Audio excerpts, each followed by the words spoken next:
Bem-vindos à nossa conversa de hoje. A gente vai explorar alguns trechos de A Bíblia através dos séculos, do Antônio Gilberto. Isso aí. É um livro que tenta ser um guia, né? Para descomplicar um pouco a história, a estrutura desse texto tão importante. Exato. Então a ideia é entender melhor, com base no que ele diz, como a Bíblia chegou a ser o que é hoje. Uhum. Como foi formada essa coleção e como a gente pode abordar o estudo dela, segundo essa perspectiva. Ok, vamos mergulhar nisso. Para começar, a forma física mesmo. É curioso pensar que não era um livro como a gente tem hoje. Nem um pouco. Eram rolos, né? Feitos de papiro, Aquela planta aquática. isso, ou pergaminho, que vinha de pele de animal.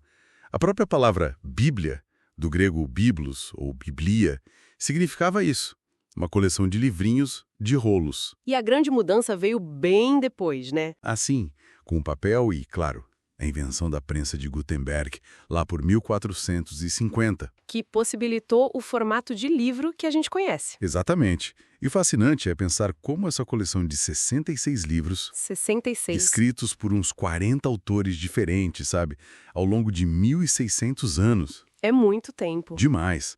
Reis, pescadores, médicos, perfis muito variados.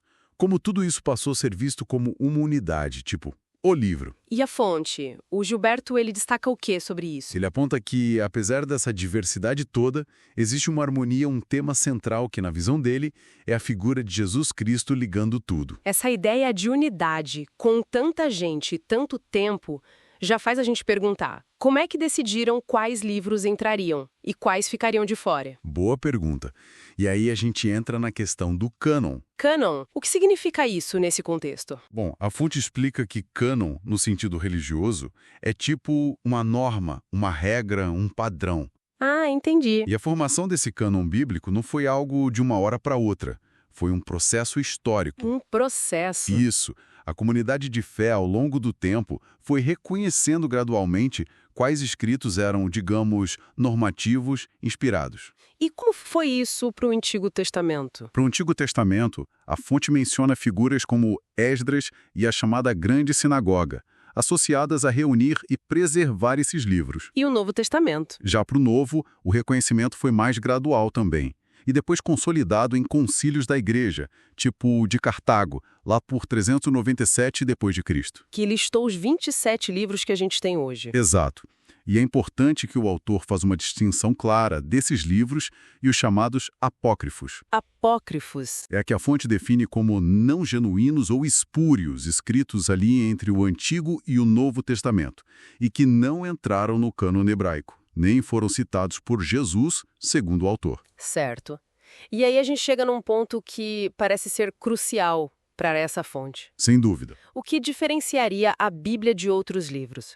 A ideia de inspiração divina. O que ele quer dizer com isso? Olha, pelo que o Gilberto apresenta, seria uma influência sobrenatural do Espírito Santo nos escritores. Sobrenatural. Isso, que os capacitou não só a receber a mensagem, mas a transmitir essa mensagem divina de forma fiel, sem erro naquilo que é essencial. Interessante. Ele chega a discutir outras ideias sobre inspiração? Sim, ele refuta teorias alternativas, tipo inspiração ser só genialidade humana ou afetar só algumas partes. Entendi. Um ponto-chave para ele é que essa inspiração se aplicaria ao registro fiel, mesmo que o texto registre falas humanas que são falhas, ou até mentiras, como as de Satanás ou de personagens bíblicos. Ah, mesmo registrando algo errado. Exato. O ponto para ele é que a Bíblia estaria registrando fielmente o que foi dito ou o que aconteceu, sem que isso signifique que a Bíblia em si esteja mentindo ou endossando o erro. É uma distinção importante essa. Mas e aquelas partes que pra gente hoje parecem, sei lá, contraditórias? Ou só muito difíceis de entender? Pois é. A fonte argumenta que muitas dessas dificuldades vêm mais das nossas limitações. Nossas. Como assim? Tipo, problemas de tradução, às vezes a gente desconhece o contexto original, histórico, cultural. São textos muito antigos, né? Verdade. Ou até a nossa própria incapacidade de compreender tudo completamente. O autor até cita Deuteronômio 29:29, algo como: as coisas encobertas pertencem a Deus. Faz sentido. E qual a recomendação dele para lidar com isso? Basicamente, Comparar escritura com escritura, analisar bem o contexto e ter humildade. Ele até menciona Agostinho. Santo Agostinho. Ele mesmo. A ideia de que se algo parece errado, a falha pode estar na cópia que a gente tem, na tradução, ou, o mais provável, na nossa compreensão limitada. Interessante essa abordagem. E para fechar essa parte, tem uma curiosidade que o livro menciona, né? Ah, sim.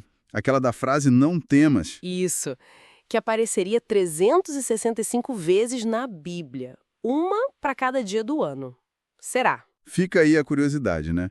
Uma mensagem de encorajamento diário. Bom, então o que a gente percebe com tudo isso? Pela visão dessa fonte, a Bíblia é muito mais que um livro só. É quase uma biblioteca inteira, Com certeza. com uma história material, textual, muito rica, muito complexa, atravessando milênios, culturas, línguas. Sem dúvida. E a fonte reforça muito a necessidade de um estudo cuidadoso, que vá além do intelecto, que busque, na visão do autor, humildade e uma conexão com quem ele entende ser o autor por trás do texto. E isso deixa a gente com uma questão para pensar, né? Com certeza. Como é que a gente hoje consegue equilibrar uma abordagem de fé que respeite essa natureza única que a fonte atribui ao texto, com a análise crítica, as ferramentas que a gente tem hoje para entender textos tão antigos de um mundo tão diferente do nosso? É uma boa reflexão para terminar. Fica aí para a gente pensar.